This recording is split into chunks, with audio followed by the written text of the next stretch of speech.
noticed that Beastie and 3DB had been seemingly scrimming together or something. They were playing a bunch of custom games against each other. So I thought it'd be exciting to actually hop in and check out some of these games, maybe dial back and forth in the series and see what they've been up to. Because I always love to check out some B and Beastie. Oh, what a gem. Let's get into it.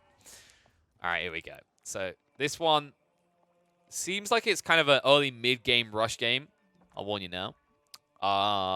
But that always makes it more intriguing to me because it's Delhi versus HRE. And we have seen that this matchup can kind of go both ways, really, especially even on Danube River. It all comes down to, like, the bait and switch of going on water. I think, like, a lot of these HRE players kind of surrender their game when they get hard focused on going onto water. So we'll see if he actually does try to opt onto that if he plays hard into land. Oh, apparently this was a game from a show match. Okay. Well, I don't think we're going to do the whole series here. But I'll have to keep that in mind in future. I didn't notice this at all, so kind of cool though. There's a show match going on. Still, we get to see some high-quality games. We'll see how the opening works. So far, it looks like BC is going to move out to try and snipe out this villager. A little bit too late to the punchline, though, so looks like the dock is going to go down. B will be able to back up at the time. And now it's a question of whether you want to go on the water yourself. And it looks like BC is going to do it, but I like the positioning. This is a mistake that, like, a lot of these players in the South fall for when they're central is they'll shift over and immediately get the shortest route to drop a dock. This is 10 times smarter. So what they've done instead is they've moved beyond the straight so they can actually wall this to protect themselves against the Delhi fishing boat rush. And it means that they'll be able to escalate quickly in the water. And the beautiful thing about the HRE is if you quickly crack a castle age timing, then you can just talk about breaking your own wall and rushing boom ships out and shutting your opponent down entirely. So we'll see if that happens. But he has to get the dock up first, and he can't. Oh, B. I love this guy. I just love watching him so much. He snipes the villager. And that's costly right there. Beastie, he knows he has to go out again with a secondary villager. But look, you can just guard this. In fact, B could look to just chase across and spot out the villager before he's even close to constructing it. For the moment, it will just burn down, which is fine as well. Animation canceling coming out, which some people will argue is not fine. Looks like he's going to run away from the scouts at the moment. But he can actually just bait Beastie. Go run the tree here, wait for him to not look, and then turn around and animation cancel and get the first hits in before he reacts. That could be a pretty cool play. Let's see if he does it here. Oh, the walls, though. Beastie, he had to prioritize that first. It's too late. It's a third scout. B. I think he just cheesed him. Beastie, this is a hard investment. Like, you drop the palisades, that's invested. You've dropped the dock. You lost one villager trying to get it up. It's 150 wood invested. You've now got, like, no kind of presence on the water at all. You dragged a second villager away from actually gathering resources to do this, and it means that B is definitely ahead. I mean, B, look at this right now. 2 fishing boats active here, 1 guarding on the coast over here. This is definitely going to get burnt down, and BC now in a kind of frustrating situation. Of course, HRE aren't out of the game at all at this stage. They can actually recover quickly on land, but he's going to have to find a way to hard pivot away from water. I don't think you can try to combat for the dock front anymore. I think you just kind of have to accept this is a sunken cost, and it's just move on. Find a way to plow on land. That can be frustrating, though. And I think a lot of players fixate on the river wholly and entirely because of the structure of Danube. Yes, you can play just land, but you have to go for a very predictable area of the map because you won't be able to move across the crossings, right, if you don't control any sort of naval influence. So that's why we see players actually double down on it, is that they don't want to run this long marathon to get around the base for a start, especially when you consider positioning here. The way that this is balanced is it's done intentionally so that, like, there's a longer trek to go to the left for either player, right? One player is always central, one player is further back. So it's one of these 4 locations, right? So, you know, Beast is either here or in this corner, and Free to be in this corner or either central. And either way, what that means is you're talking like 1.5 to 1.8 times the time if you just take the shortest route without going central island to get around to your opponent's base. And it means that your opponent, in response, can literally just run across towards your base, and he can beat you in the race. And that is why we see so much fixation around the central island. It really is the key to winning Danube, and it's why actually usually in competitive scenarios, when we talk about Danube River being picked, Delhi is first on people's mind. HRE can be up there. I think I prefer like HRE in team games, but Delhi definitely feels like king here. England is actually a good counter, to be honest, by the way. Nice harassment out from B. Doesn't lead to anything long-term because BC can at least heal this damage off. That's one of the benefits of the prelates, but that also does mean that now your prelate isn't actually buffing people, which is why you see just keeps the injured villager back under the safety of the TC, moves healthy ones out into the gold line again. And this is really smart by B. He understands that BC can't possibly have the gold yet. He's close. You can see the numbers. He's just keeping the harassment up. And there the heals coming out, but the damage is so high. Remember, scouts do bonus damage. You can see there, instead of 4, it becomes 14 damage per strike. Northbound, this shift off is kind of cool. The wolf is definitely a problem, but definitely harassing these villagers off. The Archer Chapel now going to be spammed out. B, not ready for the tech up himself. Remember, he invested hard on the waterfront. He's now up to 8 fishing boats. It means he'll be slower up into the feudal, but he'll probably be quicker up into the castle at this rate. I will say this Archon Chapel is a beauty, by the way. You've got the wood line, you've got the gold line, you've also got deer nearby as well as your sheep initially. So this is all like thumbs up as long as BC can survive the early aggression. But you can see how frustrating B is trying to be for the moment. But that will actually be curbed. So you can see he just actually spreads out. He wants to keep eyeballs on what BC's next move is. Wants to see if he's going to go for some sort of feudal age rush timing or if he's going to play very turtly. If he plays very turtly, B can exploit this. He can actually look to rush across, cap the sacred sites, lock down the waterfronts, and then scale ahead of BC inherently. Alternatively, if BC does go for this more aggressive kind of land army, then 3DB maybe opens up into something like the horseman spam that we've seen he likes to do as Delhi, or he once again just goes for that kind of turtle factor, courtesy of the details we mentioned about how long it takes to run to your opponent's base if you can't access that central island.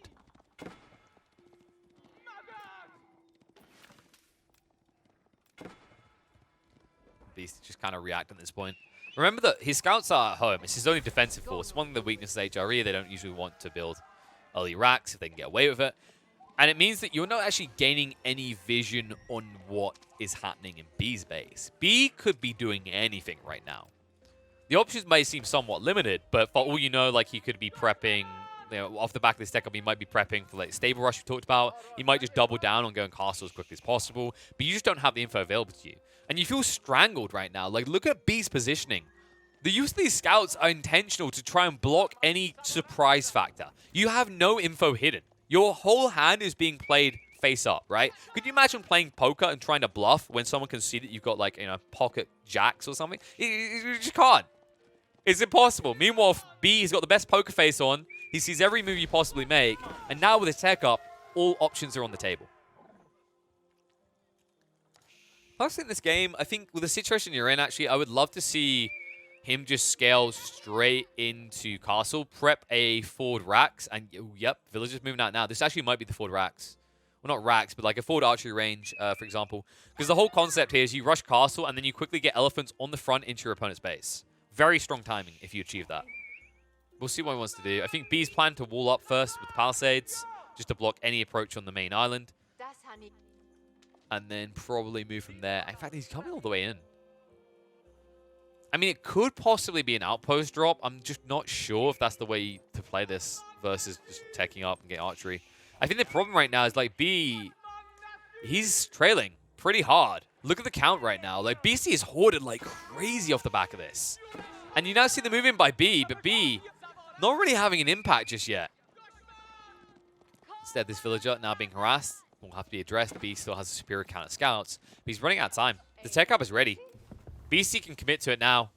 And that's going to be a quick Regnitz Cathedral. And B, I just don't see the scalability. The outpost is now going to go down, but it's too late. The gold has been gained. He doesn't care anymore. And in fact, he might just Zerg you. He's thinking about it. He's shifting out now. Scouts trying to prevent this, but they don't care. They got little shivs out. Villagers are moving in. Switch over to the torches, and the outpost is going to be a waste. B gambles and fails. Comes out 0. Loses investment there. Now backs up for a secondary outpost. I mean, do you chase it? I feel like BC doesn't have to care now. He can just get straight into the stables. He can prep for this. Like, just get the initial wood required, get the stable down, spam out knights, and B has no answer. B is trying to gather enough to tech up himself. He understands that BC has to be going in for it now. And the reason he moves in with these scouts is he wants to use them as best he can while he still can and try to prevent that surplus gold to get the initial knights out. The animation cancelling. He is looking to force BC back, which he will do once again. These scouts are BC. No. Looks like he'll get the lad out. Stable's already down. Building into the horseman now. Horseman moving out, harassing the villager. He couldn't complete it. Oh my god. Oh my god. BC, he snaked that. B had no idea that was coming. He hit it on the other side of the base. You see this stable, but you don't think it's for horsemen. You're like, no, he's just teching up. It's going to be prep for knights. Instead, he gets double horsemen out. That first horseman snipes out the villager. Dubbed MVP right there. And all of a sudden, that is a sunken investment for 3DB. B is at least teching up himself now, though. He won't be miles behind, but he's in a little bit of trouble. You can see Beastie now getting ready to drop the dock and will look to Zerg out. If he gets 1 or 2 boom ships in here, B's economy is going to sink because there is 18 fishing boats sitting on this waterfront. And this is the reason you want to get Horseman as well. I love that I'm seeing more HRE players do this, because look at the double benefit. In this game, it had that kind of cheesy factor of getting rid of the Villager. But look what else it does. It protects against this scout harassment when you pick up the Relic, right? Because this Prelate initially defends himself with a Wallalol, but usually what happens afterwards is they just get poked and stabbed by 4 damage at a time. But now you can't turn around. These Horsemen hurt. 9 damage per poke adds up quickly. And even when you're running away, look how hard it is to, because they're faster than you. They're always going to gap close. They're always going to stab. So relics are being collected. 2 already coming in. Tech up about to be complete for B.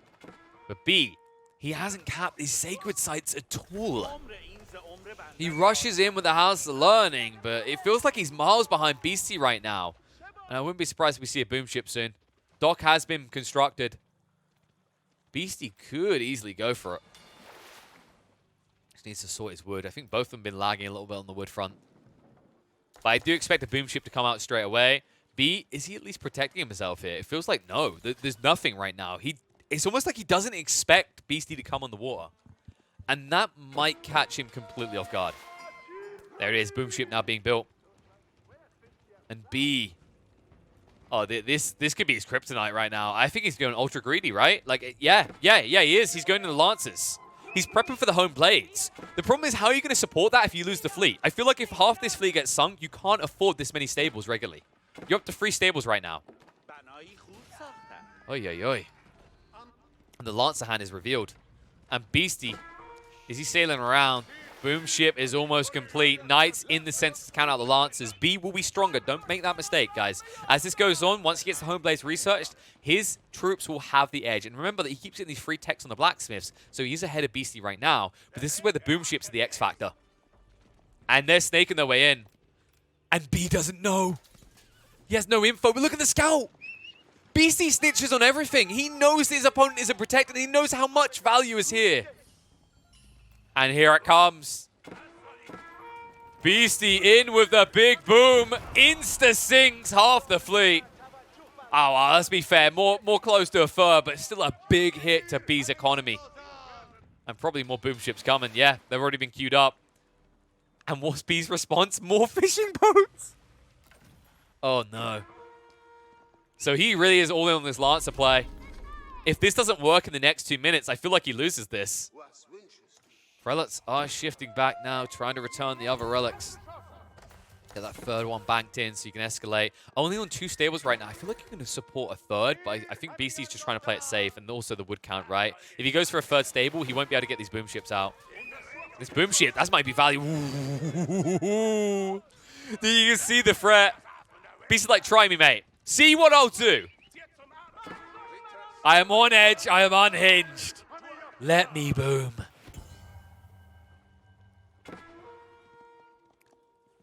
Prelate continue to move back, so he's going to bank that 4th one. Okay, going to need a new temple here. Just denying as well, right? B's getting no passive gold as it stands. He didn't cap on the sacred sites quick enough. He didn't actually get his hands on any of the relics, and the boom comes out. 4 more boats down. And B, he needs to reassess his situation. Because passivism on the waterfront is not working for him anymore. In fact, he's moving out the fishing boats now. Yeah, he's walling this up.